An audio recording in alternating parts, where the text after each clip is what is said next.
दोस्तों, आज मैं आपके लिए एक बहुत ही शातिर सीरियल किलर की कहानी लेकर आया हूं, जिसमें आप देखेंगे कि एक सीरियल किलर बहुत सारे बेकसूर लोगों को बिना मतलब के ही मार डालता है। वो किलर इतना शातिर है कि उसको पकड़ने में इंडिया के टॉप मोस्ट सीबीआई ऑफिसर्स को लगाया जाता है और उस किलर को पकड़ने में उनके भी पसीने छूट जाते हैं। इस कहानी में जो किलर है वो किसी को भी खत्म करने की ताकत रखता है। अब सीबीआई वाले कैसे उस शातिर किलर को पकड़ पाएंगे, ये जानने के लिए आपको ये कहानी पूरी देखनी होगी। सीरीज का नाम है असुर सीजन 1। तो चलिए बिना समय गवाए कहानी शुरू करते हैं।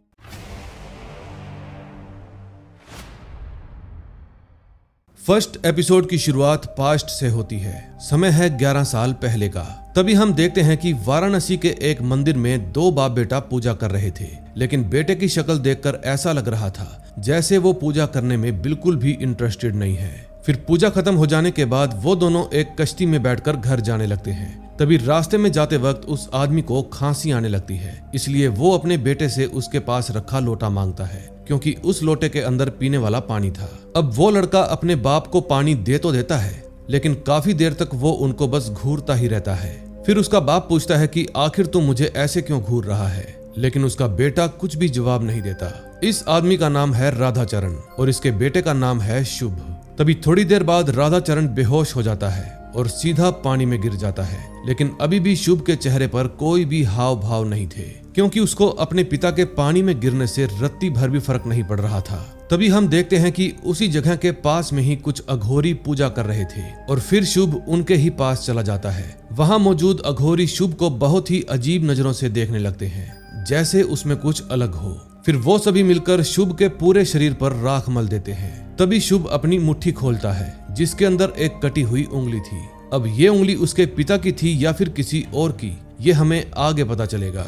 अब कहानी प्रेजेंट में आती है और हम अमेरिका के FBI ट्रेनिंग सेंटर को देखते हैं, जहां पर निखिल नाम का एक लड़का स्टूडेंट्स को पढ़ा रहा था। फिर निखिल स्टूडेंट्स को बताता है कि डेड बॉडीज भी बात करती है और वो हमें बता सकती है कि उनकी मौत का कारण क्या था। इतने में निखिल के पास किसी शशांक अवस्थी नाम के आदमी का फोन आता है। दरअसल शशांक अवस्थी इंडिया में सीबीआई टीम का एक इंचार्ज है, लेकिन निखिल उसका फोन ही नहीं उठाता। दरअसल निखिल की बात करें तो वो 10 साल पहले इंडिया में सीबीआई के साथ काम किया करता था, लेकिन बाद में उसने अपनी नौकरी छोड़ दी। अब क्योंकि निखिल ने कभी सीबीआई में काम किया था, इसलिए निखिल काफी अच्छा इन्वेस्टिगेटर था।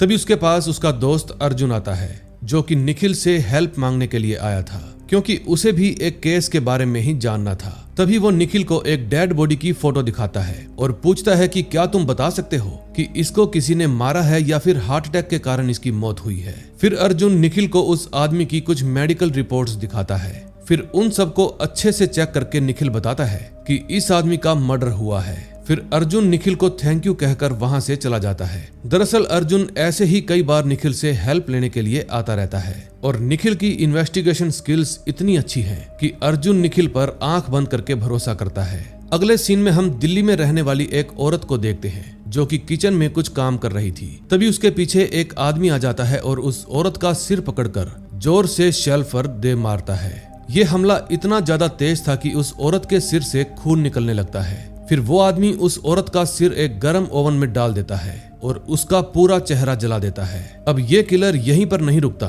बल्कि वो उस औरत की पूरी बॉडी को ही बुरे तरीके से जला देता है और उसकी डेड बॉडी को शहर से काफी दूर ले जाकर अपने कुत्तों को खिला देता है।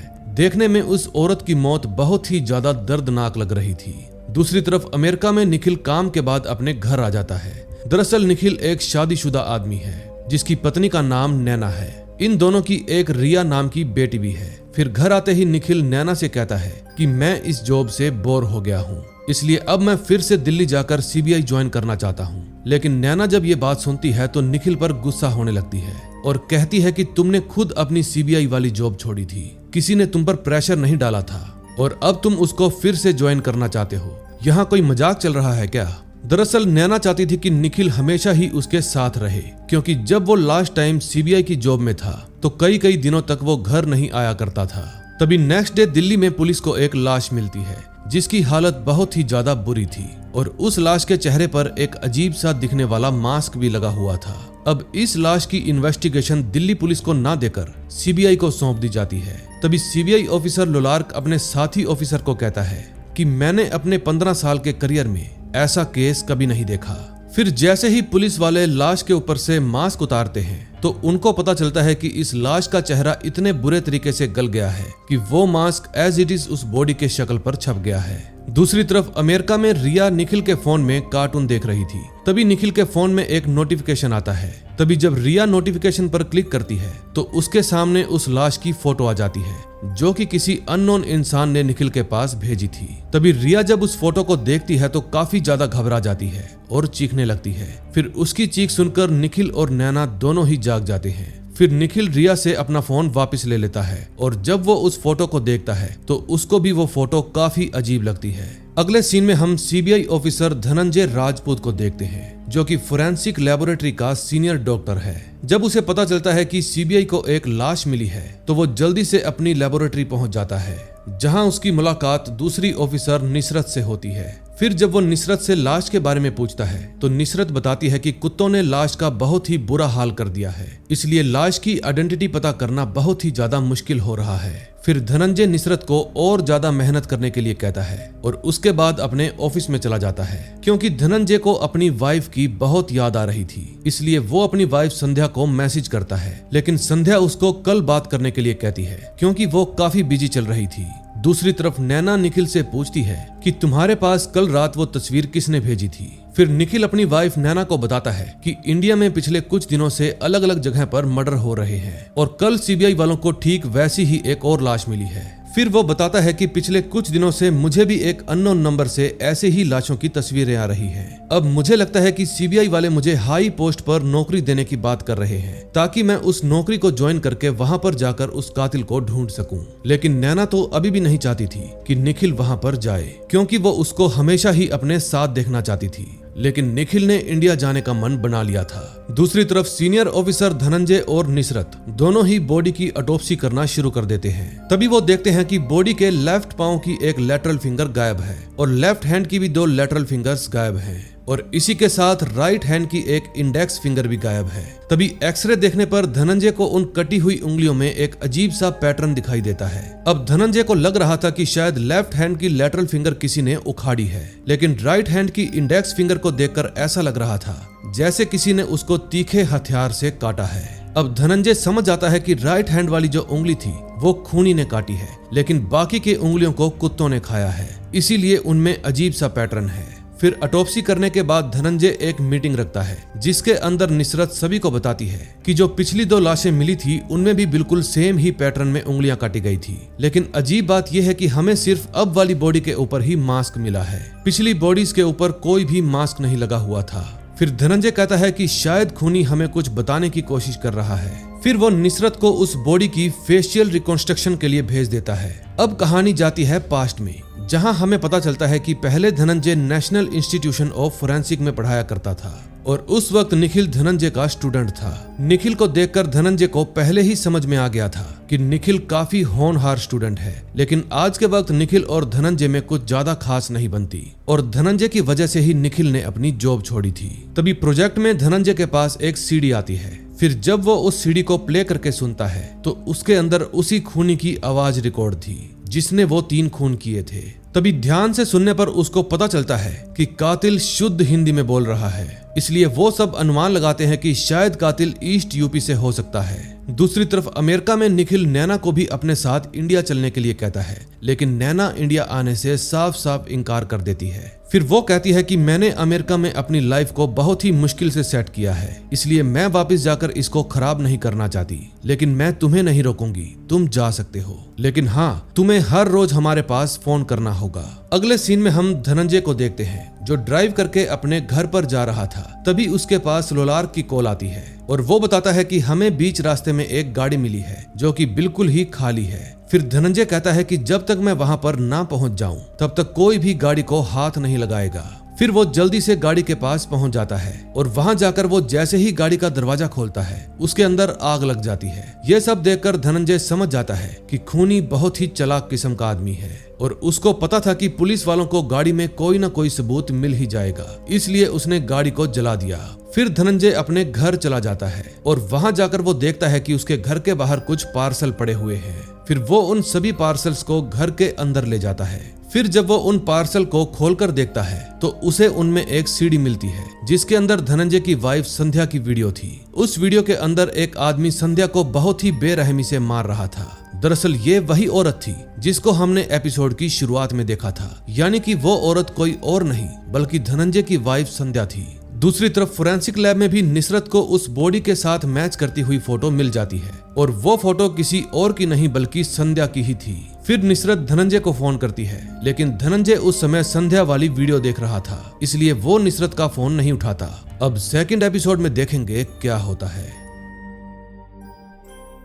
सेकंड एपिसोड की शुरुआत होती है 18 साल पहले से, जहां हम शुभ को देखते हैं। उस समय शुभ अपने घर पर बैठकर गीता पढ़ रहा था। तभी उसके पिता वहां पर आते हैं और शुभ को कहते हैं कि ऐसे सिर्फ गीता के पन्ने पलटने से कुछ नहीं होगा, इसको समझना भी चाहिए कि इसमें क्या लिखा है। फिर राधाचरण शुभ को कोई श्लोक सुनाने के लिए कहता है। फिर शुभ जब अपने पिता को श्लोक सुनाने लगता है तो राधाचरण अपने बेटे को ऐसे श्लोक सुनाते हुए देखकर बहुत ज्यादा हैरान रह जाते हैं, क्योंकि उनको तो लग रहा था कि उनका बेटा सिर्फ पन्ने ही पलट रहा है, लेकिन फिर भी राधाचरण अपने बेटे को फालतू का ज्ञान देने लगता है। तभी वहां पर शुभ के दादाजी आ जाते हैं जिनका नाम नीलकंठ जोशी था। फिर वो अपने बेटे राधाचरण को कहते हैं कि तुम्हें अपने बेटे के साथ ठीक से बर्ताव करना चाहिए, क्योंकि तुम्हारा बेटा भगवान का रूप है। दरअसल नीलकंठ जोशी ऐसा इसलिए बोल रहे थे क्योंकि उन्होंने भी शुभ को श्लोक सुनाते हुए सुन लिया था, लेकिन राधाचरण को फिर भी लगता था कि उनका बेटा मनहूस है, क्योंकि उसके पैदा होते ही उसकी पत्नी की मौत हो गई थी। फिर शुभ जब अपने पिता की बात सुनता है तो उसको बहुत ज्यादा गुस्सा आने लगता है। फिर वो अपनी गली में से एक कुत्ता उठा लेता है और उसको दूर कहीं ले जाकर जला देता है।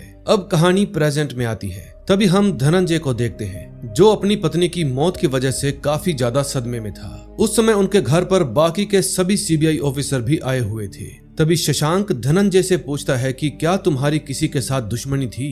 धनंजय बताता है कि मेरी किसी के साथ कोई दुश्मनी नहीं थी। उस वक्त बाकी के ऑफिसर्स भी संध्या के मर्डर वाली वीडियो ही देख रहे थे। अब उस वीडियो को देखकर सभी की रूह कांप जाती है, क्योंकि संध्या को उस खूनी ने बहुत ही बेरहमी से मारा था। तभी धनंजय की नजर खूनी के गले पर बने हुए टैटू पर जाती है। फिर वो निसरत को उस टैटू के बारे में पता लगाने के लिए कहता है। फिर जाते जाते शशांक धनंजय को कहता है कि अभी कुछ दिनों के लिए तुम्हें ड्यूटी ज्वाइन नहीं करनी चाहिए, तुम थोड़े दिन घर पर आराम करो। दूसरी तरफ नागालैंड के एक छोटे से गांव में एक आदमी की लाश मिलती है जिसकी दोनों ही आंखें नहीं थी। अब इसकी हालत देखकर साफ साफ पता चल रहा था कि इस आदमी को भी बहुत ही बेरहमी से मारा गया है, और इसी के साथ उसके पास भी ठीक वैसा ही मास्क था जैसा संध्या की बॉडी के पास मिला था। तभी थोड़ी ही देर में पुलिस वाले भी वहां पर आ जाते हैं और उस बॉडी को देखकर अनुमान लगाते हैं कि इस आदमी की मौत लगभग एक हफ्ता पहले हुई थी और हो ना हो किसी ने इसको जहर देकर मारा है। अगले सीन में हम निखिल को देखते हैं जो लोलार्क के ऑफिस में उससे मिलने के लिए जाता है। उस वक्त लोलार्क अपनी वाइफ से बात कर रहा था और उनकी बातों से ये साफ साफ पता चल रहा था कि उसकी वाइफ प्रेग्नेंट है। तभी निखिल को देखते ही लोलार्क जल्दी से फोन काट देता है और उसको देखकर काफी खुश हो जाता है, क्योंकि निखिल बहुत सालों बाद सीबीआई को फिर से ज्वाइन करने के लिए आया था। फिर निखिल टेबल पर कुछ फोटोज देखता है जो कि उसी खूनी की थी जिसने संध्या का मर्डर किया था। फिर निखिल देखता है कि उस खूनी के गले पर एक टैटू है और उस टैटू को देखकर वो लोलार्क को बताता है कि ये टैटू नागालैंड ट्राइबर का है। फिर जैसे ही लोलार्क को ये बात पता चलती है तो वो उस टैटू वाली फोटो को नागालैंड पुलिस के पास भिजवा देता है और कुछ ही देर में पूरी की पूरी नागालैंड पुलिस के पास वो फोटो पहुंच जाती है। तभी जो पुलिस वाले उस लाश की इन्वेस्टिगेशन कर रहे थे वो देखते हैं कि उस लाश के ऊपर भी ठीक वैसा ही टैटू बना है जैसा कि इस फोटो में है। दूसरी तरफ लोलार्क निसरत के पास जाता है और वहां जाकर वो निसरत को कहता है कि क्या तुम उस लाश की ऑटोप्सी करने के लिए नागालैंड जा सकती हो। पहले तो निसरत वहां जाने के लिए मना कर देती है, लेकिन फिर जब लोलार्क निसरत को समझाता है कि तुम्हें तो पता ही है लोकल पुलिस सबूत को जुटाती कम है और मिटाती ज्यादा है, इसलिए तुम्हें वहां पर ऑटोप्सी करने के लिए जाना ही होगा। फिर ये बात सुनने के बाद निसरत नागालैंड जाने के लिए मान जाती है। अगले सीन में हम धनंजय को देखते हैं जो इस समय अपने घर पर था। तभी उसके पास निखिल आता है जो कि काफी समय बाद धनंजय से मिलने के लिए आया था। दरअसल निखिल ने सीबीआई ज्वाइन कर ली थी और इसीलिए वो धनंजय से उसकी वाइफ के बारे में पूछताछ करने के लिए आया था। फिर वो पूछता है कि क्या आपकी वाइफ की किसी के साथ दुश्मनी थी। धनंजय कहता है हाँ, उसकी मेरे साथ नहीं बनती थी क्योंकि मुझे पता चल गया था कि संध्या का किसी के साथ अफेयर चल रहा है और कुछ ही दिनों में हमारा डिवोर्स भी होने वाला था। फिर ये बात जानने के बाद निखिल वहाँ से जाने लगता है। तभी जाते जाते धनंजय निखिल को कहता है कि मुझे खुशी है कि तुम वापस आ गए। अब निखिल भी धनंजय के मुंह से ये बात सुनकर काफी खुश हो जाता है। दूसरी तरफ लुलार्क संध्या के किचन का कैमरा चेक कर रहा था, जिसके अंदर उस खूनी की वीडियो रिकॉर्ड हुई थी। वो देखता है कि किलर के पास संध्या के किचन की चाबी थी और वो संध्या के किचन में ऐसे घुसा था जैसे वो उसका ही किचन हो। इसी दौरान किसी ने भी उस किलर को ना ही अंदर जाते हुए देखा और ना ही बाहर आते हुए। दूसरी तरफ निसरत लाश की ऑटोप्सी करने के लिए नागालैंड चली जाती है और ऑटोप्सी करते वक्त निसरत को ये लगता है कि इस आदमी की मौत ड्रग्स की ओवरडोज की वजह से हुई है। फिर वो उस बॉडी को अपनी लैब में भिजवा देती है ताकि इसके बारे में और डिटेल से पता चल सके। दूसरी तरफ लुलार्क निखिल को उन लोगों की तस्वीरें दिखाता है जिनका मर्डर हुआ था।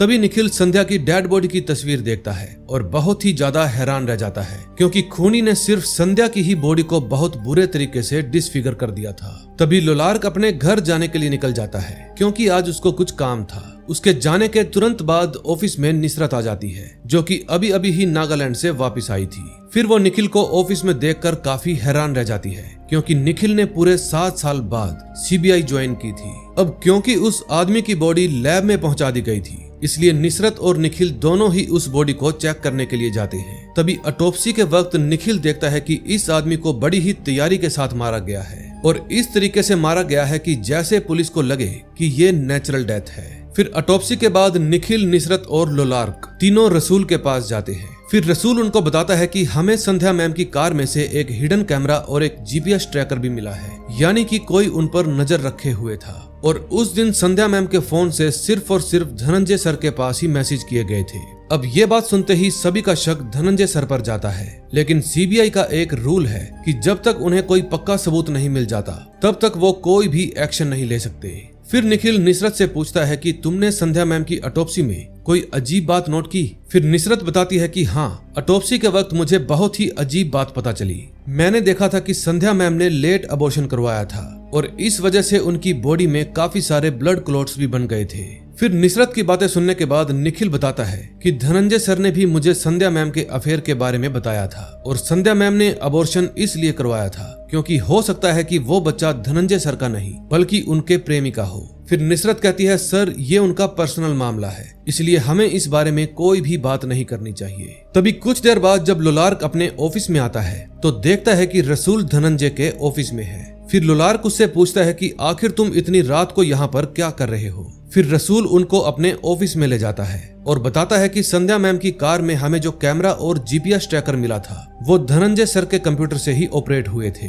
अब ये बात सुनते ही लुलार्क बहुत ही ज्यादा हैरान रह जाता है। तभी रसूल लुलार्क को उस आदमी की वीडियो दिखाता है जिसकी लाश उनको नागालैंड में मिली थी। ये वीडियो तब की थी जब वो आदमी जिंदा हुआ करता था। असल में इस आदमी का नाम है लाल और इसकी और उस खूनी की चाल बिल्कुल सेम है, यानी कि संध्या मैम का खून लाल नहीं किया है और अब वो खुद भी मारा जा चुका है। फिर लुलार्क निखिल के पास जाता है और निखिल को भी धनंजय के बारे में सब कुछ बता देता है। अब निखिल को भी पक्का विश्वास हो गया था कि धनंजय ने ही अपनी पत्नी को मरवाया है, क्योंकि उसकी पत्नी का एक्स्ट्रा मैरिटल अफेयर चल रहा था। फिर निखिल लुलार्क और अपनी बाकी की टीम के साथ शशांक के पास जाता है और उन्हें धनंजय के सारे एविडेंस के बारे में बताता है। फिर वो शशांक को बताता है कि धनंजय ने ही लाल को हायर किया और अपना काम करवाने के बाद उसने लाल को भी मरवा दिया, क्योंकि हमें उसके पंप में जहर मिला है। दरअसल लाल को सांस लेने की बीमारी थी, इसलिए वो अपने पास हमेशा ही एक इनहेलर रखा करता था। निखिल की बात सुनकर शशांक निखिल को कहता है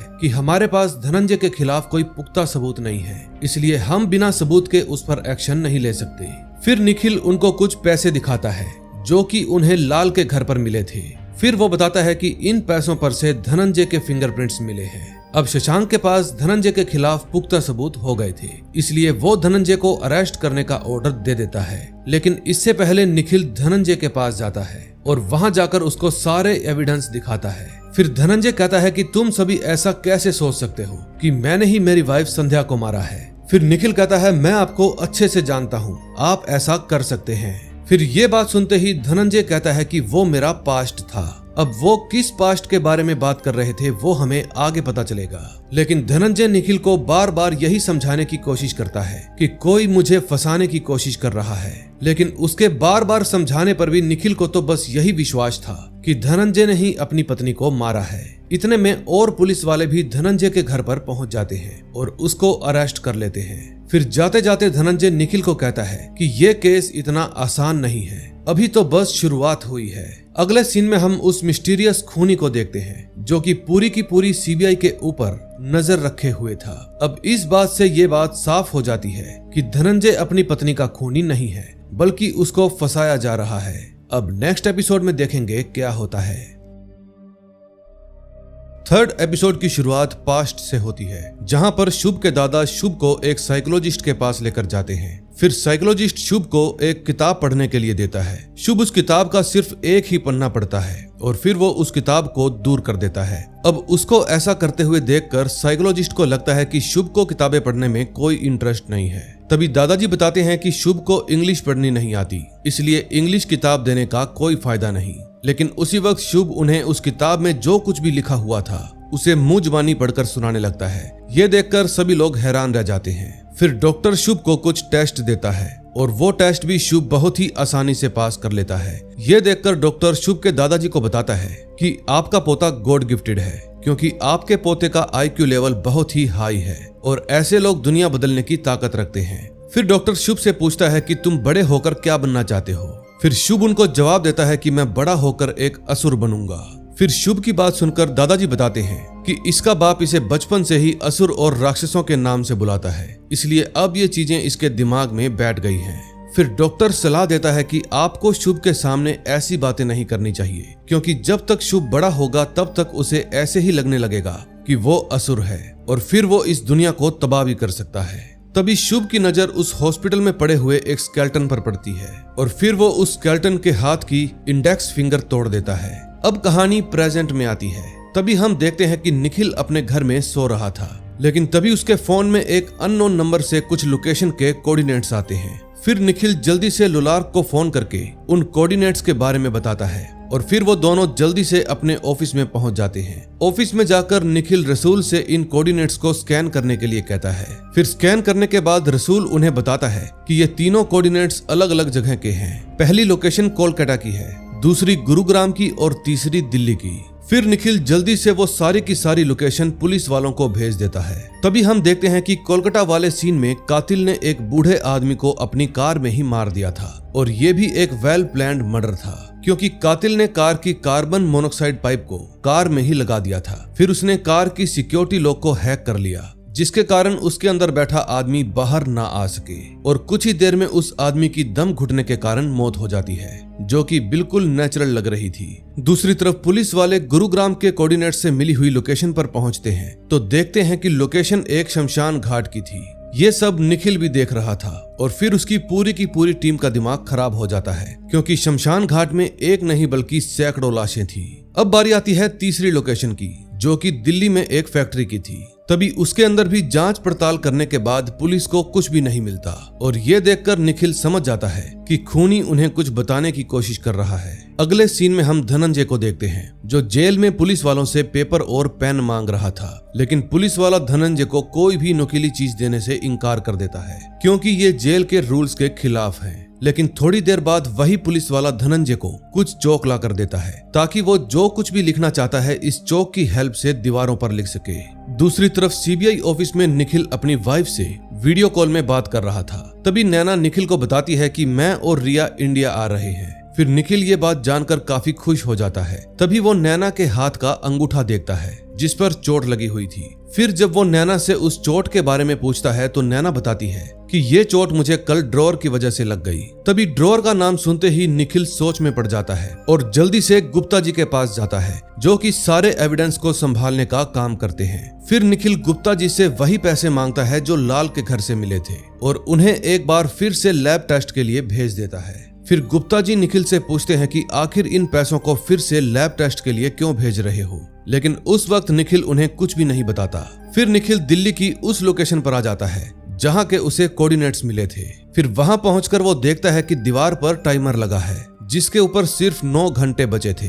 फिर उस टाइम को देखकर निखिल बताता है कि वो कातिल हमसे 2 कदम आगे चल रहा है, इसलिए शायद उस कातिल ने हमें कुछ सबूत ढूंढने का बस इतना ही टाइम दिया है, इसलिए हमें जल्दी करना चाहिए। तभी निखिल को पता चलता है कि ये कोफीन बनाने की फैक्ट्री किसी जॉर्ज नाम के आदमी की है। फिर निखिल अपने एक ऑफिसर को जॉर्ज से पूछताछ करने के लिए उसके घर पर जाने के लिए कहता है और उसके बाद खुद कब्रिस्तान पहुंच जाता है।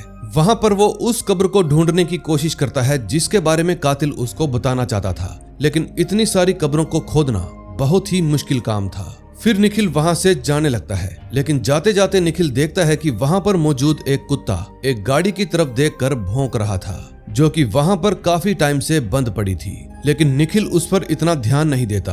फिर निखिल जॉर्ज की दुकान में आ जाता है। तभी लोलार्क भी वहां पर आ जाता है और निखिल को बताता है कि मेरी जॉर्ज की पत्नी के साथ बात हो गई। उनका कहना है कि जॉर्ज कल रात से ही गायब है और ये बिल्कुल नॉर्मल बात है, क्योंकि जॉर्ज बिना बताए ऐसे ही कई बार घर से चला जाता है। अब निखिल को लोलार्क की सारी बातों का पैटर्न बहुत अजीब लग रहा था। तभी उसे सारी कहानी समझ में आ जाती है और फिर वो बताता है कि जॉर्ज गायब नहीं हुआ है, बल्कि खूनी ने जॉर्ज को कहीं पर जिंदा ही गाड़ दिया है। और उस टाइमर का मतलब ये है कि 9 घंटे पूरे होते ही जॉर्ज दम घुटने की वजह से मर जाएगा। तभी निखिल को वो कुत्ता याद आता है जो कब्रिस्तान के बाहर उस पुरानी गाड़ी की तरफ देखकर भौंक रहा था। फिर निखिल लोलार्क को कहता है कि जॉर्ज मिल गया है, वो कब्रिस्तान के बाहर पड़ी गाड़ी में ही है। फिर निखिल और बाकी के सभी लोग उस गाड़ी के पास पहुंच जाते हैं, लेकिन चेक करने पर उन्हें पता चलता है कि गाड़ी की सीट्स पर कोई भी नहीं है। फिर वो लोग जैसे ही डिग्गी खोलते हैं तो डिग्गी के अंदर उन्हें जॉर्ज बेहोश हालत में पड़ा मिलता है। फिर जॉर्ज को जल्दी से बाहर लाया जाता है। तभी धनंजय पुलिस स्टेशन से निखिल को फोन करके बताता है कि वो सभी कोऑर्डिनेट्स तुम्हें मिलना कोई नॉर्मल बात नहीं है, क्योंकि मुझे लगता है कि वो किलर तुम्हें किसी ट्रैप में ले रहा है, क्योंकि वो तुम्हें मारना चाहता है या फिर वो तुम्हें अगवा करना चाहता है। लेकिन तभी जॉर्ज को होश आ जाता है। फिर निखिल धनंजय का फोन काटकर जॉर्ज के पास चला जाता है। तभी होश में आने के बाद जॉर्ज पुलिस वालों को बताता है कि कल रात जब मैं अपनी दुकान में था तो उस वक्त वहां पर एक मास्क पहने हुए आदमी आया था, जिसने मुझे कहा कि अगर मैं उसका कहा नहीं मानूंगा तो वो मेरी फैमिली को मार देगा।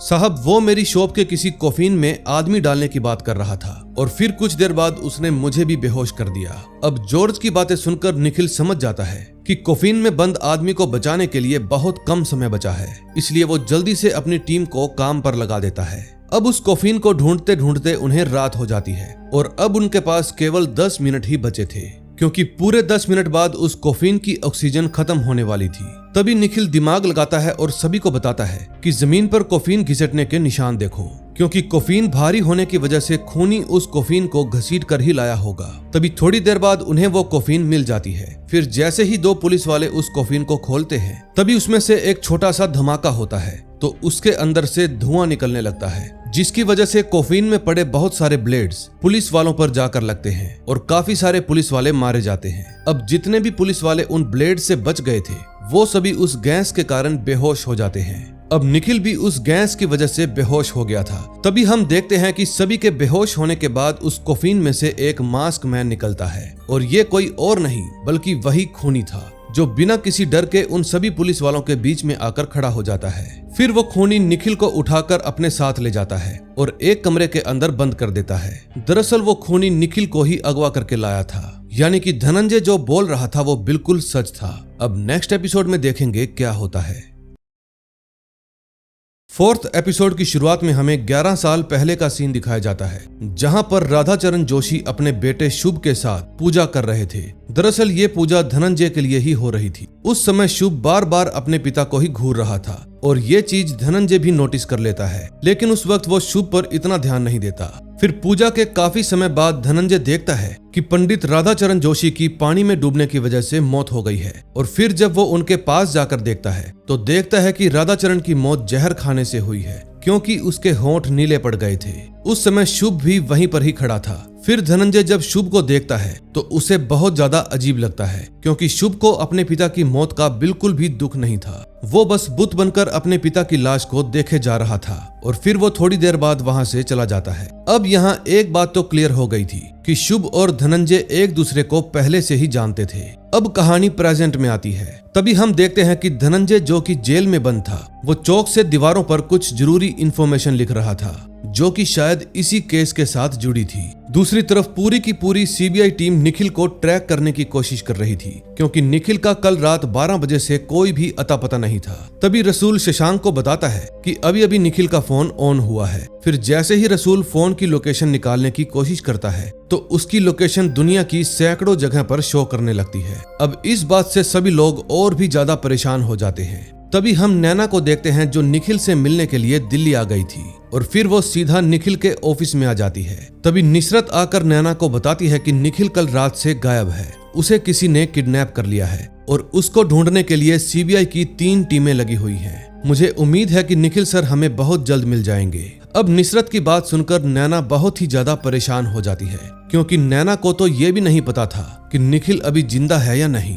अगले सीन में हम निखिल को देखते हैं, जो अभी भी जिंदा था। इस समय निखिल एक बहुत ही बड़े कमरे में बंद था और उस कमरे में काफी सारी किताबें भी पड़ी हुई थी। उन सभी किताबों को देखकर साफ साफ पता चल रहा था कि उस खूनी को हर एक फील्ड की बहुत ही अच्छे से नॉलेज होगी। तभी निखिल की नजर वहां पर पड़े एक लैंडलाइन फोन पर जाती है। फिर जैसे ही निखिल उस लैंडलाइन फोन से फोन करता है तो उसका फोन कोई अननोन आदमी उठाता है। दरअसल ये वही आदमी है जिसने निखिल को अगवा किया था, और इस समय वो आदमी निखिल पर एक कैमरे के जरिए नजर रख रहा था। फिर वो निखिल को कहता है कि तुम जिस भी नंबर पर कॉल करोगे वो फोन मैं ही उठाऊंगा। फिर निखिल उस आदमी से पूछता है कि तुमने मुझे किडनैप क्यों किया है। फिर वो आदमी जवाब देता है कि मुझे तुम्हारी जरूरत है, मैं चाहता हूँ कि तुम मेरे सारथी बनो और मेरे साथ काम करो, क्योंकि अगर मैं चाहता तो मैं कल ही तुम्हें निपटा सकता था, लेकिन मैंने ऐसा नहीं किया क्योंकि तुम मेरे उन सभी में से बहुत ज्यादा फेवरेट हो। और इतना कहने के बाद वो किलर फोन काट देता है। दूसरी तरफ लोलार्क जेल में धनंजय से मिलने के लिए जाता है।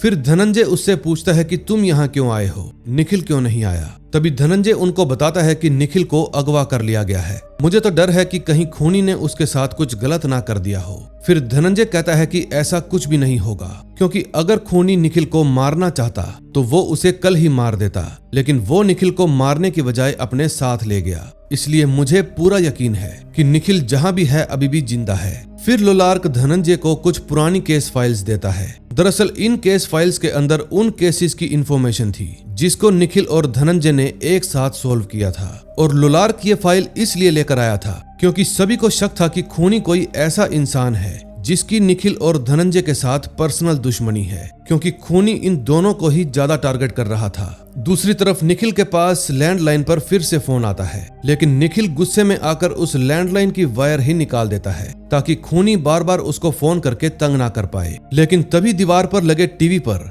निखिल की वाइफ और बेटी की वीडियो प्ले हो जाती है, जो कि बिल्कुल लाइव चल रही थी। अब अपनी फैमिली की वीडियो देखकर निखिल बहुत ही ज्यादा डर जाता है, क्योंकि वो चाहता था कि इस मामले से उसका परिवार बिल्कुल दूर रहे। फिर निखिल जल्दी से उस लैंडलाइन की वायर लगाकर उस खूनी को कॉल करता है और फिर उससे माफी मांगते हुए कहता है कि अब से मैं तुम्हारा फोन जरूर उठाऊंगा और तुम जो कुछ भी बोलोगे वो मैं सब कुछ करूंगा, बस तुम मेरी फैमिली को इन सब में इन्वॉल्व मत करो। फिर किलर फोन काट देता है। अब निखिल को अपनी फैमिली बचाने के लिए उस खूनी की हेल्प करनी ही होगी, क्योंकि अब उसके पास कोई और चारा नहीं बचा था। फिर थोड़ी देर बाद वो खूनी निखिल के रूम में एक इन्वेलप भेजता है। फिर जब वो उसको खोलकर देखता है तो देखता है कि उसके अंदर किसी डॉक्टर अभिलाषा चंद्रन का पूरा बायोडाटा लिखा हुआ है। फिर खूनी निखिल को कहता है कि अब तुम मुझे ये बताओगे कि हमें इसे कैसे मारना है, और मारना भी इस तरीके से है कि पुलिस को लगे कि ये एक नेचुरल डेथ है। अब निखिल भी मजबूरी में उस खूनी की हेल्प करने के लिए तैयार हो जाता है। फिर खूनी निखिल को अभिलाषा के पूरे दिन की रूटीन के बारे में बताता है और कहता है कि अभिलाषा माइंड मैपिंग की दुनिया में छा रही है और वो इंसानी दिमाग को समझने के लिए काफी सारे डिवाइस भी बना रही है,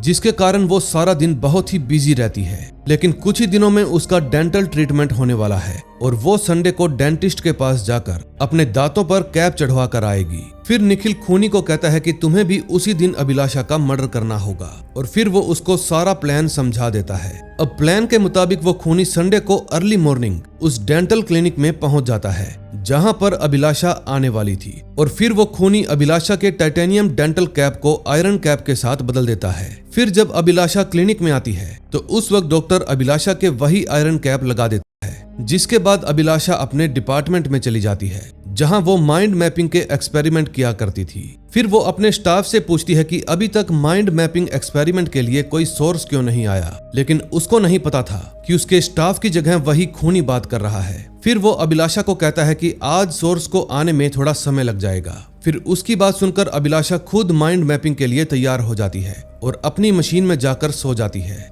फिर जैसे ही अभिलाषा अंदर जाती है, किलर उस मशीन की मैग्नेटिक स्ट्रेंथ को और बढ़ा देता है, जिसकी वजह से अभिलाषा के मुंह में जो आयरन का दांत लगा था वो अभिलाषा की खोपड़ी के आर पार हो जाता है। फिर वो खूनी अभिलाषा की बॉडी को चुपके से उसके डिपार्टमेंट से बाहर निकाल लेता है और खुद के सारे सबूत भी मिटा देता है। फिर वो उसको एक गाड़ी में बिठाकर उस गाड़ी को नदी में गिरा देता है। तभी थोड़ी देर बाद वहां पर सीबीआई भी पहुंच जाती है और पानी से लाश निकालने की कोशिश करती है। अब निसरत काफी ज्यादा परेशान थी क्योंकि उसको डर था कि कहीं निखिल को कुछ हो ना जाए, लेकिन लुलार्क निसरत को समझाता है कि ऐसा कुछ भी नहीं होने वाला क्योंकि उस कातिल को निखिल की जरूरत है। तभी हम देखते हैं कि जेल में धनंजय ने उस सारी फाइल्स को अच्छे से छान लिया था, लेकिन उन फाइल्स के अंदर उसको कुछ भी नहीं मिलता।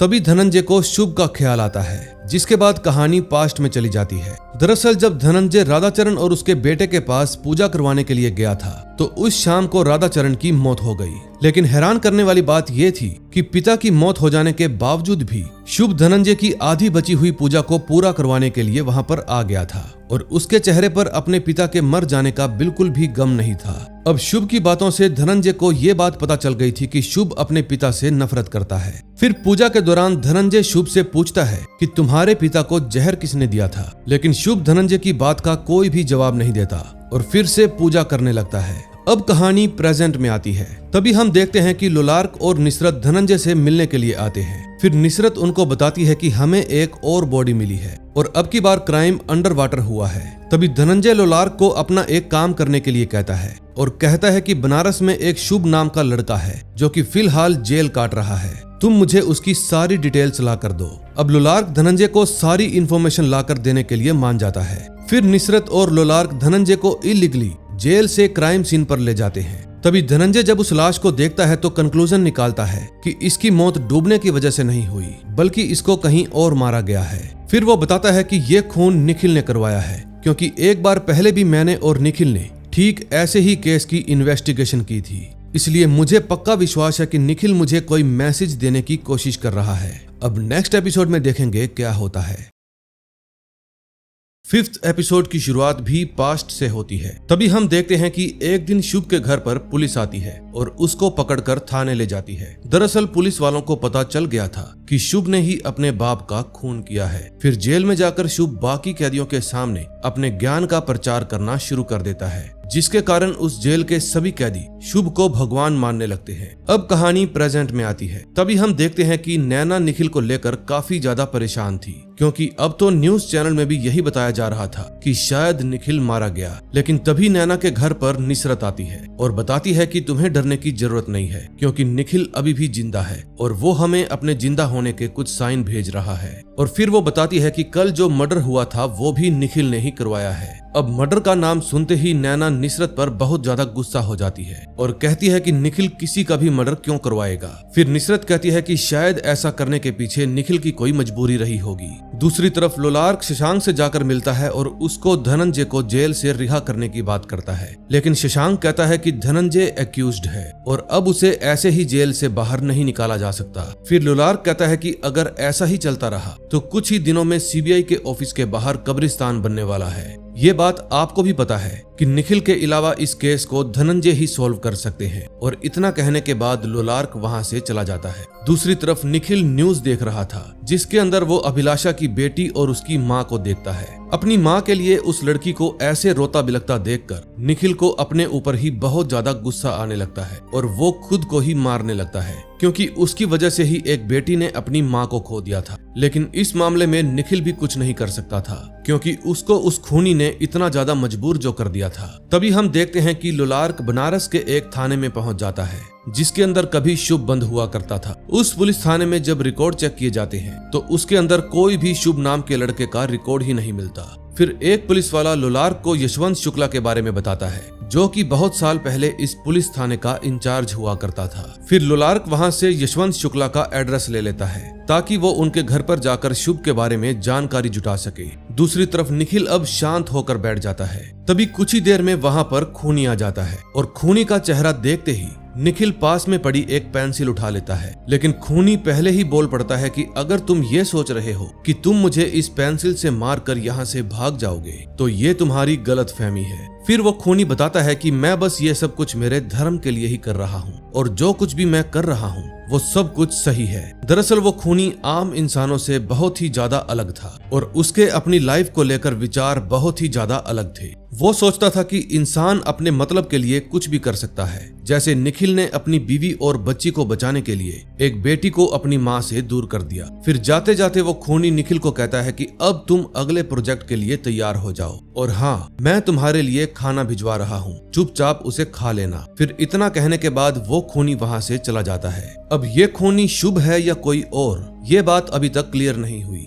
अगले सीन में हम देखते हैं एक केसर भारद्वाज नाम का एक आदमी मोटिवेशनल स्पीच देने के लिए थाने में आया हुआ था। फिर जब धनंजय केसर की बातें सुनता है तो वो उसकी बातों से काफी ज्यादा रिलेट करता है और उसको केसर की बातें बहुत ज्यादा पसंद भी आती है। फिर जब केसर अपनी स्पीच पूरी करने के बाद थाने से जाने लगता है तो धनंजय आकर केसर से मिलता है। अब केसर तो धनंजय को पहली बार मिल रहा था, लेकिन धनंजय केसर भारद्वाज के पॉडकास्ट काफी बार सुना करता था। दूसरी तरफ सीबीआई ऑफिस में शशांक निसरत के पास जाता है और कहता है कि धनंजय इस केस को फिर से लीड कर सकते हैं, लेकिन सीबीआई ऑफिस में नहीं बल्कि जेल में रहकर, और तुम्हें उनको इस केस में जो कुछ भी हो रहा है पल पल की खबर देनी है, लेकिन तुम कुछ भी मुझसे पूछे बिना नहीं करोगी। फिर निसरत शशांक की सभी कंडीशन को मान लेती है। अब वो धनंजय को एक अलग ही सीक्रेट ऑफिसर बना देता है, जिसकी हेल्प समर तहुजा, रसूल और निसरत करने वाले थे। दरअसल ये एक तरीके से सीक्रेट मिशन होने वाला है, क्योंकि शशांक ऊपर से बिना परमिशन लेकर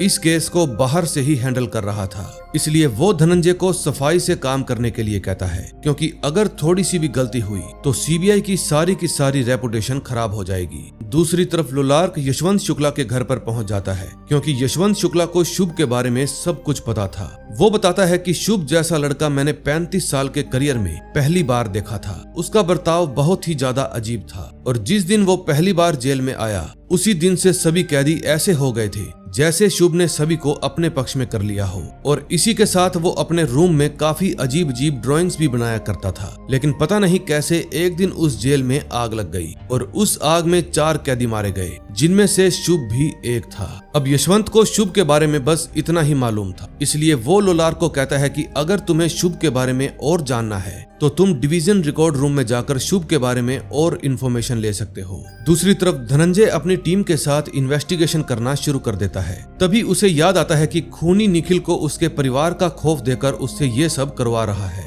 फिर धनंजय निसरत को कहकर नैना के घर के बाहर पुलिस सिक्योरिटी लगवा देता है, ताकि वो खूनी नैना और उसकी बेटी को कोई भी नुकसान ना पहुंचा पाए। फिर धनंजय के पास लोलार्क की कॉल आती है। लोलार्क बताता है कि जेल में आग लगने की वजह से शुभ की मौत हो गई थी। फिर धनंजय पूछता है कि क्या पुलिस को उसकी लाश मिली थी। लोलार्क बताता है कि वहां पर सब कुछ जलकर राख हो गया था, इसलिए पुलिस को किसी की भी लाश नहीं मिली और हो सकता है कि ये हादसा पुलिस की गलती के कारण ही हुआ हो, इसलिए पुलिस ने इस हादसे को दबा दिया ताकि उनकी जेल की रेपुटेशन खराब ना हो जाए। फिर धनंजय बताता है कि शुभ अभी भी जिंदा है, मैंने उसे बहुत गौर से देखा है, मैं उसको बहुत अच्छे से जानता हूँ, वो इतनी आसानी से मरने वाला नहीं है। फिर फोन काटने के बाद धनंजय के साथ काम करने वाला समर नाम का लड़का धनंजय को बताता है कि क्यों ना हम विक्टिम्स की जन्म कुंडली निकाल कर देखें, शायद उसमें हमें कुछ ऐसा पैटर्न दिख जाए जो उन सभी लोगों में कॉमन हो सकता है जिनका खून हुआ है, क्योंकि अब तक हमने सभी विक्टिम्स का बायोडाटा चेक कर लिया है। जितने भी विक्टिम्स मरे हैं वो बहुत ही ज्यादा अच्छे इंसान थे,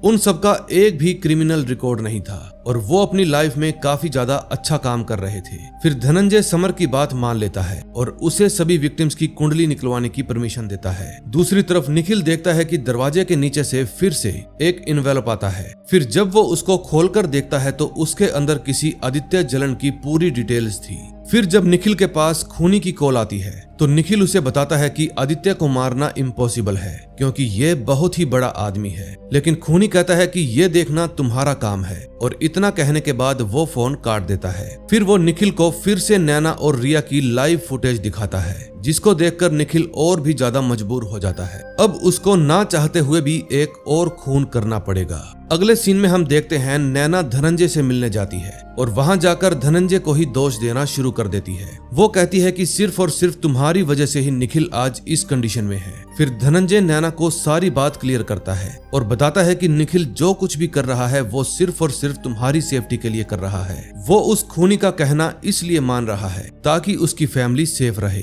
और इसी कारण हमने तुम्हारे घर के बाहर पुलिस तैनात कर दी है। अब मैं तुमसे वादा करता हूँ कि हम जल्दी ही निखिल को बचा लेंगे। अब नैना भी धनंजय की बात समझ जाती है और वहां से चली जाती है। फिर नैना के जाने के बाद लोलार्क धनंजय को एक फोटो भेजता है जो कि शुभ की थी। शुभ की फोटो देखकर धनंजय को उस दिन की याद आ जाती है जिस दिन उसने शुभ को अपने ही पिता की मौत के जुर्म में अरेस्ट किया था। लेकिन उस दिन शुभ जाते जाते धनंजय को बस यही बात बोलकर जाता है कि एक ना एक दिन आप भी समझ जाओगे। अब नेक्स्ट एपिसोड में देखेंगे क्या होगा। 6th एपिसोड की शुरुआत 1 साल पहले के समय से होती है जहां हम उसी पेंटर को देखते हैं जिसको प्रेजेंट में उस खूनी ने मार दिया था। वो आदमी एक असुर की पेंटिंग बना रहा था। तभी उसका पोता वहां पर आता है और अपने दादा से उस पेंटिंग के बारे में पूछता है। फिर वो पेंटर अपने पोते को बताता है कि ये कली है जो कि चारों युग में सबसे ज्यादा खतरनाक असुर था क्योंकि वो इंसानों का रूप लेकर उनसे बुरे काम करवाता था। लेकिन एक बार कली को हार का सामना करना पड़ा और उसके बाद कली अपने महल में जाकर छुप गया। अब कली कलयुग का इंतजार कर रहा है ताकि वो फिर से आकर लोगों को बुरा काम करने पर मजबूर कर सके और उसको सिर्फ एक ही शक्ति रोक सकती है और वो है कल्कि अवतार। इसलिए जब तक कल्कि अवतार इस धरती पर पैदा नहीं हो जाता तब तक कली लोगों का बुरा ही करता रहेगा। फिर ये कहानी सुनाकर वो अपने पोते को सोने के लिए भेज देता है क्योंकि रात काफी ज्यादा हो गई थी। अपने पोते के जाने के बाद वो पेंटर देखता है कि उसके पीछे एक अजीब सा दिखने वाला मास्क लगाया हुआ आदमी खड़ा है। फिर वो मास्क मैन पेंटर के सिर पर वार करके उसे बेहोश कर देता है। फिर जब उसको होश आता है तो वो उसी मास्क मैन को अपने सामने खड़ा देखता है। फिर वो पेंटर को कहता है कि मैं ही वो कली हूँ, इसलिए मैं तुम जैसों को भगवान के पास ही भेज रहा हूँ ताकि तुम वहां जाकर भगवान के कल्कि अवतार को भेजने के लिए कहो और जब तक कल्कि अवतार नहीं आएगा तब तक मैं ऐसे ही लोगों को मारता रहूंगा। फिर इतना कहने के बाद वो मास्क मैन उस पेंटर का गला घोटकर मार देता है। अब कहानी प्रेजेंट में आती है। तभी हम आदित्य जलन को देखते हैं जिसने अपनी कंपनी के 50% शेयर्स बेच दिए थे ताकि उनसे मिले पैसों से वो चैरिटी कर सके। दरअसल आदित्य बहुत ही अच्छा इंसान है। वो गरीब लोगों के बारे में बहुत ज्यादा सोचता है और उसने ऐसा पहली बार नहीं किया बल्कि वो तो समय समय पर गरीबों की हेल्प करता ही रहता है। अब वो खूनी भी आदित्य की पल पल की खबर रखे हुए था। उसने आदित्य की कंपनी के सिक्योरिटी कैमरास भी हैक कर लिए थे। फिर जब निखिल आदित्य के आसपास हाई सिक्योरिटी देखता है तो वो काफी ज्यादा हैरान हो जाता है क्योंकि उसके लिए आदित्य को मारना और भी ज्यादा मुश्किल हो रहा था और ऊपर से वो खूनी आदित्य को जल्दी से जल्दी आदित्य को मारने का प्लान बनाने के लिए फोर्स कर रहा था। फिर निखिल खूनी को कहता है कि तुम्हें सब्र रखने की जरूरत है, ये काम इतना आसान नहीं है जितना तुम सोच रहे हो। फिर इतना कहने के बाद निखिल फोन काट देता है। दूसरी तरफ लोलार्क अभी भी बनारस में ही था। फिर वो शुभ के दादाजी से जाकर मिलता है जो कि अभी काफी ज्यादा बूढ़े हो गए थे। फिर लोलार्क उनसे शुभ के बारे में पूछता है। शुभ के बारे में पूछने पर नीलकंठ लोलार्क को ऋषि कश्यप के बारे में बताते हैं और कहते हैं कि सप्त ऋषियों में से ऋषि कश्यप ही सबसे ज्यादा महान ऋषि थे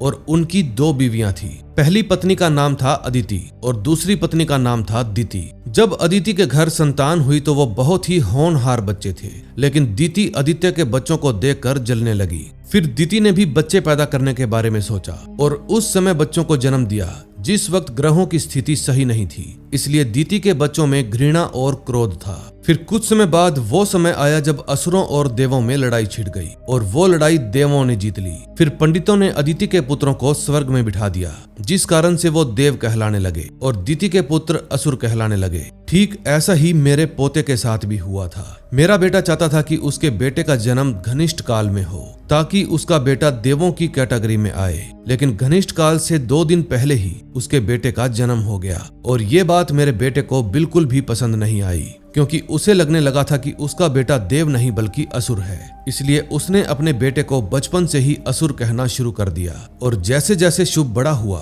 वो असुर की ही तरह बनता चला गया। दूसरी तरफ धनंजय देखता है कि आज जेल में फिर से केसर भारद्वाज आया हुआ है। तभी जब केसर कैदियों को असुर और देवों के बारे में बता रहा था तो क्लास खत्म होने के बाद धनंजय केसर से मिलता है और कहता है कि मुझे तुम्हारी हेल्प चाहिए। केसर भी धनंजय की हेल्प करने के लिए तैयार हो जाता है। फिर धनंजय केसर को सभी विक्टिम्स की कुंडली निकालने के लिए कहता है। कुंडली निकालने के बाद केसर सभी की कुंडली में एक सेम पैटर्न देखता है। वो देखता है कि खूनी ने जितने भी लोगों को मारा है उन सभी लोगों का जन्म घनिष्ठ काल में हुआ था, यानी कि वो सभी लोग इस दुनिया में महान काम करने के लिए ही पैदा हुए थे। फिर धनंजय ये बात जानकर काफी ज्यादा हैरान हो जाता है कि आखिर घनिष्ठ काल और उस खूनी का आपस में क्या लेना देना है। फिर वो सोचने लगता है कि आखिर खूनी के पास उन विक्टिम्स का डाटा आया कहां से। तभी रसूल धनंजय को बताता है कि खूनी ये सारी डिटेल्स SIC से ले रहा है, लेकिन उसको हैक करना बहुत ही ज्यादा मुश्किल है। फिर धनंजय रसूल को कुछ भी करके SIC को हैक करने के लिए कहता है, क्योंकि SIC को हैक करने के बाद ही वो खूनी के अगले टारगेट का पता लगा सकता है। अगले सीन में हम देखते हैं निखिल को एक विजन आता है जिसमें वो देखता है कि आदित्य अपनी गर्लफ्रेंड के साथ बैठा हुआ है। तभी वो एक कैप्सूल खाता है। फिर निखिल होश में आ जाता है। फिर वो खूनी को फोन करके बताता है कि मुझे आदित्य को मारने का तरीका मिल गया है और आदित्य को कब मारना है वो आदित्य हमें खुद बताएगा। फिर इतना कहने के बाद निखिल फोन काट देता है। दूसरी तरफ रसूल से SIC हैक नहीं हो रहा था, इसलिए धनंजय प्लान बनाता है कि SIC को सिर्फ एक ही इंसान हैक कर सकता है और वो है नैना। दरअसल नैना अमेरिका में एक सॉफ्टवेयर इंजीनियर है और इसीलिए उसे हैकिंग की काफी अच्छी जानकारी थी। फिर धनंजय नैना को अपने ऑफिस में बुलाता है और उसे SIC को हैक करने के बारे में सब कुछ समझा देता है। अब नैना भी धनंजय की हेल्प करने के लिए मान जाती है और जल्दी ही अपने काम पर लग जाती है। तभी धनंजय के पास लोलार का फोन आता है और वो बताता है कि शुभ को उसका बाप बहुत ही ज्यादा टॉर्चर किया करता था। वो शुभ को असुर समझा करता था, इसी कारण से शुभ की पर्सनैलिटी भी असुर जैसी बन गई। जब ये दोनों आपस में बातें कर रहे थे तभी उनके पास निसरत का फोन आता है। निसरत धनंजय को बताती है कि नैना ने SIC हैक कर लिया है। फिर धनंजय भी जल्दी से नैना के पास पहुंच जाता है। उस वक्त तक उसके पास उन सभी लोगों की डिटेल्स आ गई थी जो लोग घनिष्ठ काल में पैदा हुए थे। फिर धनंजय निसरत को उन सभी के प्रिंट आउट निकालने के लिए कहता है। फिर उन सभी के प्रिंट्स निकालने के बाद वो देखते हैं कि खूनी उनमें से रैंडमली लोगों को उठाकर मार रहा है। तभी धनंजय उस लिस्ट में आदित्य का भी नाम देखता है और फिर इंटरनेट पर सर्च करने के बाद उन्हें पता चलता है कि इन दिनों में आदित्य काफी ज्यादा सुर्खियों में है। फिर धनंजय समझ जाता है कि अगला टारगेट आदित्य ही होने वाला है, क्योंकि खूनी ऐसे ही फेमस लोगों को मारकर दुनिया को अपने बारे में बताना चाहता है। तभी हम देखते हैं कि रात के समय समर और धनंजय ड्राइव करके कहीं जा रहे थे,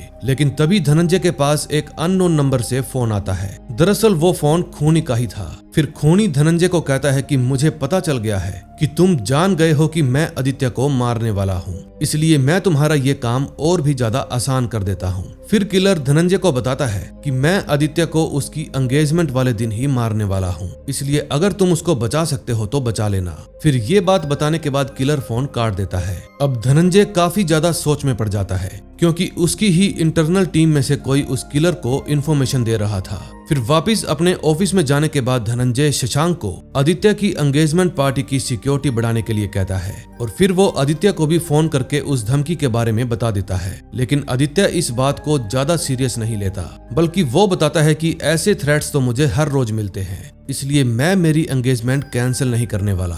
अब थोड़ा समय बीता है और एंगेजमेंट वाला दिन भी आ जाता है। अब धनंजय ने पार्टी में हाई सिक्योरिटी तैनात कर दी थी। पार्टी के अंदर जाने के लिए हर एक आदमी को हाई चेकिंग से गुजरना पड़ रहा था और पार्टी के अंदर जो भी ड्रिंक आदित्य को मिल रही थी उसको भी पहले पीकर चेक किया जा रहा था, क्योंकि धनंजय को शक था कि जरूर निखिल आदित्य को जहर देकर ही मारने वाला है। लेकिन दूसरी तरफ निखिल को भी पता था कि धनंजय ने आदित्य की सेफ्टी के लिए हाई सिक्योरिटी लगवा रखी है, इसलिए उसका प्लान धनंजय को भी चौंका देने वाला था। दूसरी तरफ पार्टी में धनंजय एक मिनी ट्रक को देखता है। फिर वो जल्दी से उसके बारे में पार्टी के अंदर मौजूद पुलिस वालों को बता देता है। दरअसल धनंजय को लग रहा था कि जरूर इस मिनी ट्रक में बॉम्ब है, इसलिए वो एक ऑफिसर को कहकर उस बॉम्ब को फ्रीजर में रखवाने के लिए कह देता है, ताकि लो टेम्परेचर होने की वजह से बॉम्ब डिफ्यूज हो जाए। फिर वो ऑफिसर ठीक ऐसा ही करता है और जल्दी से उस ट्रक को ले जाकर फ्रीजर में रख देता है। उस समय पार्टी में मौजूद सभी लोग बहुत ही ज्यादा खुश थे, ये सोचकर कि आदित्य की जान बच गई। लेकिन उन्हें कुछ सोचने का मौका मिलता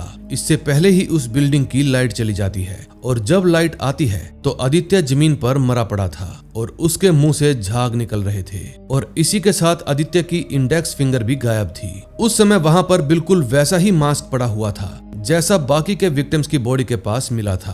अब आदित्य की बॉडी को देखकर साफ साफ पता चल रहा था कि उसे किसी ने जहर देकर मारा है। फिर धनंजय भी आदित्य की मौत से काफी ज्यादा हैरान रह जाता है, क्योंकि वो खूनी उनकी नाक के नीचे से आदित्य को मारकर चला गया और वो सभी बस देखते ही रह गए।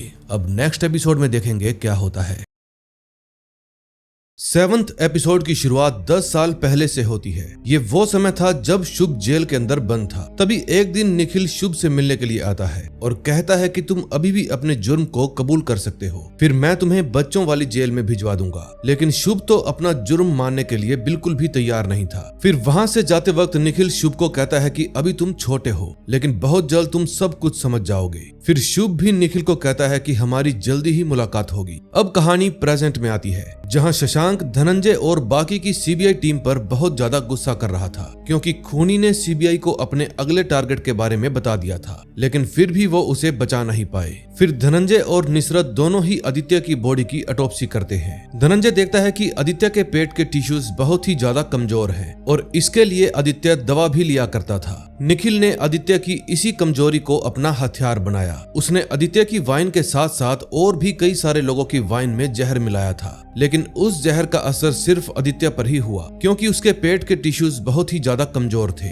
इसलिए पेट के टिश्यू फटने के बाद वो जहर आदित्य की ब्लड वेन्स के अंदर चला गया, जिससे आदित्य की मौके पर ही मौत हो गई। लेकिन अजीब बात ये थी कि 2 और गिलास में 2 अलग अलग तरह के जहर थे, और ये देखकर धनंजय को फिर से लगता है कि जरूर निखिल उनको कोई मैसेज देने की कोशिश कर रहा है। तभी खूनी निखिल के पास फोन करता है और बताता है कि तुम्हारा प्लान कामयाब हो गया है। फिर थोड़ी देर बाद वो निखिल के पास उसके कमरे में आता है और वहां आकर निखिल को एक सिगरेट का बॉक्स देता है, जो कि खूनी ने आदित्य को मारने की खुशी में निखिल को दिया था। फिर निखिल उस खूनी से पूछता है कि आखिर तुम मुंबई से इतनी जल्दी वापस कैसे आ गए। खूनी कहता है मैं हर जगह मौजूद रहता हूँ और जल्दी ही हम फिर से मिलेंगे। फिर इतना कहकर वो वापस चला जाता है। उसके जाने के बाद निखिल को याद आता है कि ऐसे तो शुभ भी बोला करता था, इसलिए निखिल समझ जाता है कि ये कोई और नहीं बल्कि शुभ है। दूसरी तरफ धनंजय दोबारा से केसर के पास फोन करता है और उसे सीबीआई ऑफिस में आने के लिए कहता है। फिर वो केसर से इस केस को सॉल्व करने के लिए हेल्प मांगता है। फिर सामने लगे चार्ट पर लोगों की तस्वीरें देखकर केसर धनंजय के सामने अपना पॉइंट ऑफ व्यू रखता है और कहता है कि शायद खूनी खुद को कली मान रहा है, इसीलिए वो अच्छे लोगों की जान ले रहा है। शायद वो भगवान को भी ललकार रहा है ताकि भगवान इस धरती पर कल्कि अवतार को भेजे,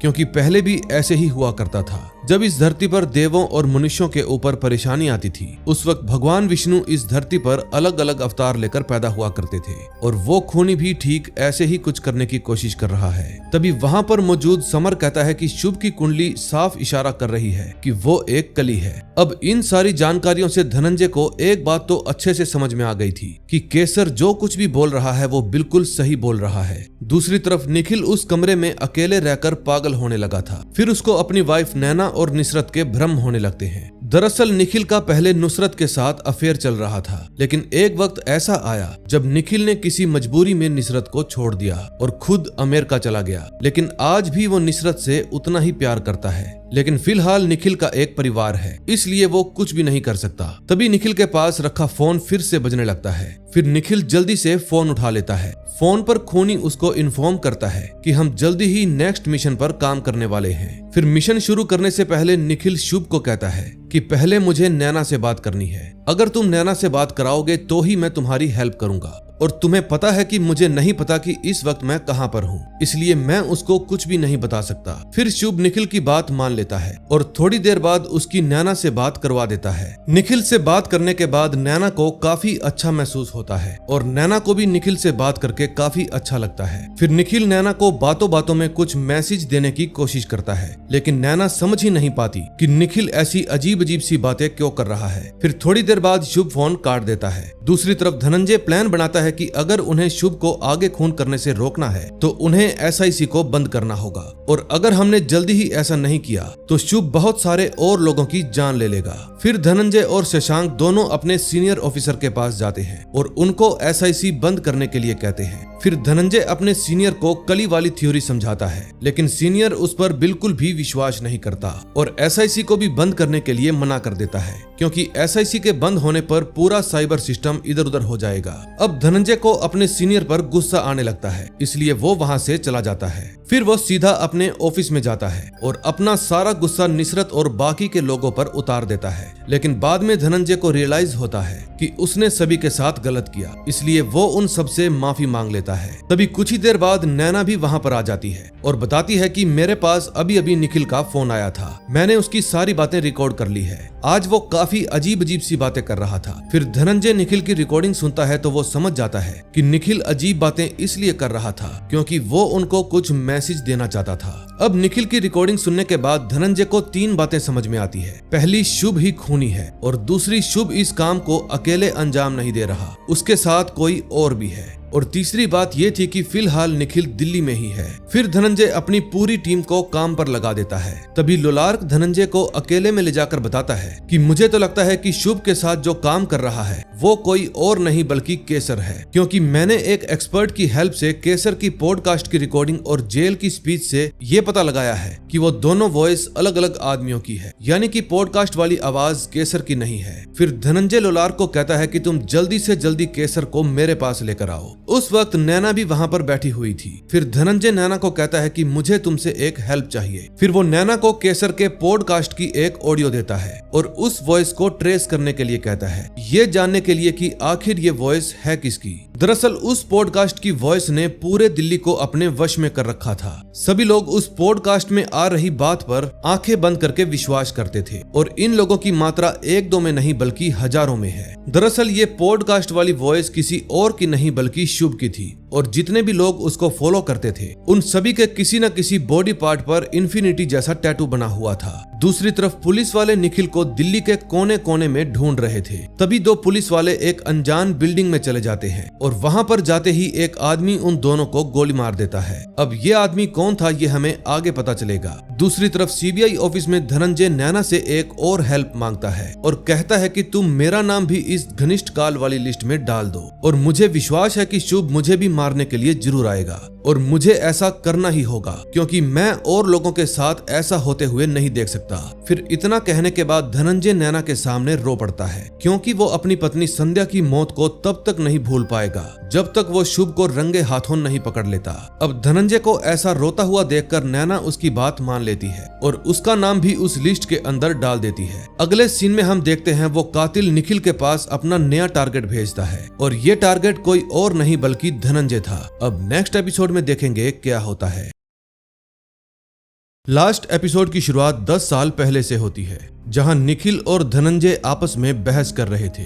दरअसल उनमें ये बहस शुभ को लेकर ही हो रही थी क्योंकि धनंजय ने शुभ के बर्थ सर्टिफिकेट में चेंजेस करवा के उसको जेल में सड़ने के लिए छोड़ दिया था क्योंकि उसका मानना था कि शुभ को अपने बाप को मारने के लिए सजा तो जरूर मिलनी चाहिए। लेकिन उस वक्त निखिल को धनंजय का ये काम बिल्कुल भी सही नहीं लगता क्योंकि निखिल जानता था कि शुभ की उम्र अभी 18 साल की नहीं हुई है, इसलिए उसे बड़ों की जेल में भेजने के अलावा बच्चों की जेल में सुधरने के लिए भेजना चाहिए। लेकिन धनंजय निखिल की एक भी बात मानने से इनकार कर देता है। फिर निखिल को भी गुस्सा आ जाता है और वो अपनी जॉब छोड़ देता है। अब कहानी प्रेजेंट में आती है। तभी CBI के पास रिपोर्ट आती है कि दिल्ली में से 3 लोग गायब हो गए हैं, उनमें से एक औरत और 2 आदमी हैं। इस बात से धनंजय और उसकी टीम बहुत ही ज्यादा हैरान हो जाती है क्योंकि उनको तो लग रहा था कि अब की बार टारगेट धनंजय है, इसलिए वो समझ ही नहीं पा रहे थे कि आखिर शुभ ने उन तीनों लोगों को किडनैप क्यों किया है। शुभ ने उन तीनों को किडनैप करके एक कमरे में बंद कर रखा था। तभी शुभ अनाउंस करता है कि तुम्हारे कमरे में सिर्फ 12 घंटे की ऑक्सीजन है, इसलिए 12 घंटे के बाद तुम दम घुटने की वजह से मारे जाओगे और अगर तुम्हें जीने के लिए ज्यादा वक्त चाहिए तो तुम्हें एक दूसरे को मारना होगा। और हाँ, 1% चांस ये भी है कि तुम्हारे मरने से पहले तुम्हें कोई बचाने के लिए आ जाए। दूसरी तरफ धनंजय लोलार्क को केसर के घर पर जाने के लिए कहता है। तभी जब लोलार्क केसर के घर पर जाता है तो वो देखता है कि केसर अपने घर पर है ही नहीं और घर को देखकर ऐसा लग रहा था कि केसर कल रात से ही घर नहीं आया। फिर जब वो उसका कंप्यूटर चेक करता है तो उसे पता चलता है कि कंप्यूटर की हार्ड डिस्क भी गायब है। तभी लोलार्क की नजर रसूल के हाथ पर जाती है जिस पर निशान बना हुआ था। फिर जब लोलार्क रसूल से उस निशान के बारे में पूछता है तो रसूल कहता है कि ये निशान जलने का है और इतना कहकर रसूल बात को टाल देता है। दूसरी तरफ निखिल अपनी नाक में पेंसिल मार लेता है जिस वजह से उसके नाक से खून बहने लगता है। फिर कुछ देर बाद जब शुभ उसके पास आता है तो निखिल उसे बताता है कि स्ट्रेस की वजह से मेरे नाक से खून बहने लगा है और फिर वो बताता है कि मैंने धनंजय को मारने का भी प्लान बना लिया है, लेकिन प्लान के मुताबिक तुम्हें पहले जेल जाना होगा। फिर शुभ निखिल के पास पानी का गिलास रखकर वहां से चला जाता है। दूसरी तरफ सीबीआई ऑफिस में नैना केसर की लोकेशन निकाल लेती है। लोकेशन पता चलते ही धनंजय जल्दी से लोलार्क को उस लोकेशन पर भेज देता है। फिर लोलार्क जब उस लोकेशन पर पहुंचता है तो उसे केसर मिल जाता है जो कि अपनी गाड़ी में ही सो रहा था। तभी उसके पास एक फोन आता है और उसे पता चलता है कि 2 लोग और मिसिंग हो गए हैं। फिर लोलार्क रसूल को उस लोकेशन पर ले जाता है जहां से वो दोनों लोग गायब हुए थे। अगले सीन में हम देखते हैं शुभ जो पानी का गिलास निखिल के पास रखकर गया था उस पर शुभ के फिंगरप्रिंट्स लगे थे, इसलिए निखिल बड़ी ही सावधानी से उन फिंगरप्रिंट्स को एक प्लास्टिक के पेपर पर उतार लेता है। क्योंकि निखिल के पास उस कमरे से बाहर जाने के लिए गेट पर लगे लॉक का पैटर्न तो था, लेकिन उसके पास फिंगरप्रिंट्स नहीं थे। लेकिन अब निखिल के पास वो दोनों ही चीजें थी, इसलिए निखिल बड़ी ही सावधानी से उस दरवाजे के लॉक को खोल लेता है। फिर जब वो बाहर जाकर देखता है तो बहुत ही हैरान हो जाता है क्योंकि बाहर शुभ ने अपना पूरा का पूरा सेटअप लगा रखा था। तभी उसकी नजर एक स्क्रीन पर पड़ती है जिसमें वो कुछ लोगों को एक रूम के अंदर बंद देखता है। फिर वो उनसे कांटेक्ट करने की कोशिश करता है लेकिन उनसे कांटेक्ट नहीं हो पाता, इसलिए जल्दी से वो उस बिल्डिंग से बाहर निकलकर रोड पर आ जाता है। तभी निखिल देखता है कि वहां से एक गाड़ी गुजरने वाली है, इसलिए वो जल्दी से जाकर उस गाड़ी को रोक लेता है और उस गाड़ी के अंदर जाकर बैठ जाता है। दूसरी तरफ लोलार्क को अब रसूल पर ही शक होने लगा था। फिर वो रसूल को कहता है कि मुझे लगता है कि तू रसूल नहीं है। फिर वो ये बात कंफर्म करने के लिए उससे कुछ पर्सनल डिटेल्स पूछने लगता है, लेकिन रसूल उन सब बातों का सही जवाब देता है जिससे लोलार्क को यकीन हो जाता है कि यही रसूल है और ये शुभ के साथ नहीं मिला हुआ। अगले सीन में हम देखते हैं शुभ जेल के अंदर एंटर हो गया था और बाकी के कैदियों के साथ वॉलीबॉल खेल रहा था। फिर वो उस बॉल को दीवार के दूसरी तरफ फेंक देता है और तभी वहां पर एक और लड़का आता है जो उस बॉल को अपने पास रखी हुई बॉल के साथ बदल देता है। फिर अंदर जाकर शुभ उस बॉल में से एक चाकू और कुछ ब्लास्ट करने का सामान निकालता है। फिर जैसे ही रात होती है तो जेल में एक बहुत बड़ा धमाका होता है जिसके कारण पूरी जेल में भगदड़ मच जाती है। इतने में निखिल भी एक दुकान से जेल में फोन करता है, लेकिन वहां पर भगदड़ मची होने के कारण कोई भी निखिल की बात को ध्यान से नहीं सुनता। तभी हम देखते हैं कि मौके का फायदा उठाकर शुभ धनंजय पर हमला कर देता है, लेकिन धनंजय की लड़ने की स्किल्स काफी अच्छी थी, इसलिए वो उल्टा शुभ को ही मारकर उसे एक कुर्सी के साथ बांध देता है। फिर शुभ से बात करने पर धनंजय को पता चलता है कि जो लड़का उसके सामने बैठा है वो शुभ नहीं है, बल्कि वो शुभ के लिए काम करता है। फिर वो लड़का कहता है कि हम सभी के सभी शुभ हैं, देखते हैं तुम किस किस को पकड़ोगे। फिर धनंजय केसर के पास जाता है और उसको टॉर्चर करके शुभ के बारे में पूछने की कोशिश करता है। दरअसल केसर ही शुभ है। फिर शुभ धनंजय को कहता है कि अगर उस दिन तुमने मेरे झूठे डॉक्यूमेंट्स ना बनवाए होते तो शायद वो छोटा सा शुभ सुधर जाता, लेकिन अब तक मेरे कारण जितने भी लोगों की जान गई है वो मेरे नहीं बल्कि तुम्हारी वजह से गई है। फिर शुभ उसको ये बात सीनियर ऑफिसर शशांक के सामने कबूल करने के लिए कहता है। अब धनंजय भी वहां पर मौजूद सभी के सामने कहता है कि मैंने ही शुभ के नकली डॉक्यूमेंट्स बनवाकर इसको जेल में भिजवाया था, क्योंकि मुझे पूरा यकीन था कि इसने ही अपने पिता का खून किया था। दूसरी तरफ रसूल लोलार्क को एक बिल्डिंग के अंदर ले जाता है और ये वही बिल्डिंग थी जिसके अंदर निखिल कैद था। तभी लोलार्क अंदर जाकर देखता है कि अंदर बहुत सारे कंप्यूटर सिस्टम लगे हुए हैं, लेकिन इतने में रसूल के बैग में से एक डायरी नीचे गिरती है। फिर जब लोलार्क डायरी को उठाकर उसको खोलकर देखता है तो उसके अंदर बहुत सारे अजीब अजीब असुरों की तस्वीर बनी हुई थी और उनको देखकर लोलार्क समझ जाता है कि रसूल भी शुभ के साथ मिला हुआ है। अब वो रसूल से बचने के लिए कुछ कर पाता, इससे पहले ही रसूल लोलार्क पर हमला करके उसको बेहोश कर देता है। तभी हम धनंजय को देखते हैं जो शुभ से उन लोगों के बारे में पूछने की कोशिश कर रहा था जिसको शुभ ने एक कमरे में बंद कर रखा था।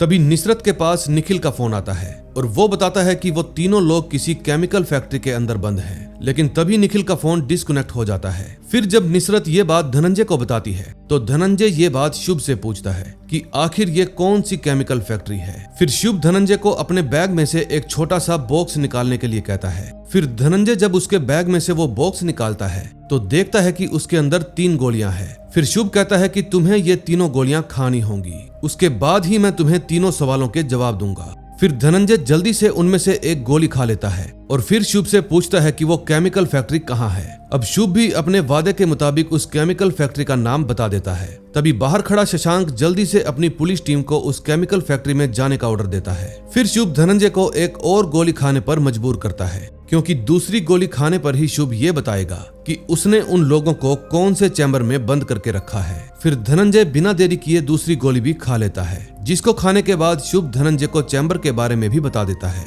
फिर धनंजय अपना दिमाग चलाता है और ये सारी बात फोन करके निखिल को बता देता है। फिर निखिल भी बिना देरी किए जल्दी से उस कैप्सूल के पास चला जाता है जिसके अंदर वो तीनों लोग बंद थे। फिर वो उस कैप्सूल का लॉक खोलने की कोशिश करता है, लेकिन वो लॉक खुलता ही नहीं। फिर वो उस कैप्सूल का ग्लास तोड़ने की कोशिश करता है, लेकिन वो ग्लास भी नहीं तोड़ पाता, क्योंकि पूरा का पूरा कैप्सूल बहुत ही हाई सिक्योरिटी के लिए बना हुआ था। तभी थोड़ी देर बाद नैना भी वहां पर आ जाती है। फिर नैना निखिल को देखते ही उसे अपने गले से लगा लेती है, क्योंकि वो निखिल को जिंदा देखकर बहुत ज्यादा खुश थी। फिर वो खुद लॉक खोलने की कोशिश करती है, लेकिन इतने में निखिल के पास रसूल का फोन आता है। इस समय वो निखिल से शुभ बनकर बात कर रहा था। वो निखिल को कहता है कि तुम्हें इस बार फिर से इनमें से किसी एक को ही चुनना होगा। उस वक्त उस रूम का टाइम काफी कम रह गया था और कुछ ही मिनटों में रूम की सारी ऑक्सीजन खत्म होने वाली थी, लेकिन इस बार निखिल कोई भी जवाब नहीं देता और टाइम पूरा होते ही कैप्सूल का दरवाजा अपने आप ही खुल जाता है। अगले सीन में हम देखते हैं निखिल के घर में जो रिया का ख्याल रखने के लिए औरत रखी हुई थी, वो रिया को खाने में जहर डालकर खिला देती है। फिर निखिल और नैना जल्दी से अपने घर जाते हैं और रिया को संभालते हैं, लेकिन तब तक वो मर चुकी थी। अब निखिल और नैना दोनों ही रिया को ऐसे मरा हुआ देखकर अंदर से टूट जाते हैं, क्योंकि इनके साथ बहुत गलत हुआ था। दूसरी तरफ धनंजय के पास सिर्फ एक ही गोली बची थी और वो गोली थी सही और गलत की। फिर शुभ धनंजय को कहता है कि तुम ये तीसरी गोली नहीं खा सकते हो, क्योंकि मुझे पता है कि तुम गलत हो। लेकिन धनंजय फिर भी हिम्मत करके उस आखिरी बची गोली को खा लेता है। गोली खाते ही धनंजय की हालत बहुत ज्यादा खराब हो जाती है, लेकिन धनंजय के साथ साथ शुभ की भी हालत खराब हो जाती है, क्योंकि धनंजय ने शुभ को भी एक ड्रग्स की ओवरडोज दे दी थी, इसलिए दोनों ही बेहोश हो जाते हैं। अब कहानी एक हफ्ता आगे जाती है। तभी हम देखते हैं कि धनंजय को कुछ वक्त के लिए सस्पेंड कर दिया गया था और दूसरी तरफ शुभ भी अभी जिंदा था, लेकिन हॉस्पिटल से डिस्चार्ज होते ही उसको जेल हो जाएगी। तभी एक दिन धनंजय निखिल से मिलने के लिए जाता है, लेकिन निखिल धनंजय पर बहुत ही ज्यादा गुस्सा करता है, क्योंकि वो अपनी बेटी की मौत का जिम्मेदार धनंजय को ही मानता था। लेकिन ठीक उसी वक्त वहाँ पर निसरत और रसूल आ जाते हैं और निखिल को बाहर ले जाते हैं। तभी धनंजय जब रसूल को देखता है तो उसको रसूल में कुछ गड़बड़ लगती है, क्योंकि रसूल भी धनंजय को घूरे ही जा रहा था। और इसी के साथ फर्स्ट सीजन का एंड हो जाता है। दोस्तों, इस सीरीज का सेकंड सीजन भी आ चुका है और अगर आप चाहोगे तो मैं उसको भी एक्सप्लेन करके ले आऊंगा, लेकिन इसके लिए आपको एक प्यारा सा कमेंट करना होगा। और हाँ, अगर आपको ये वीडियो अच्छी लगी हो तो प्लीज वीडियो को लाइक करके चैनल को सब्सक्राइब कर दें। हम मिलेंगे ऐसी ही और मजेदार सीरीज के साथ। Till then, bye bye.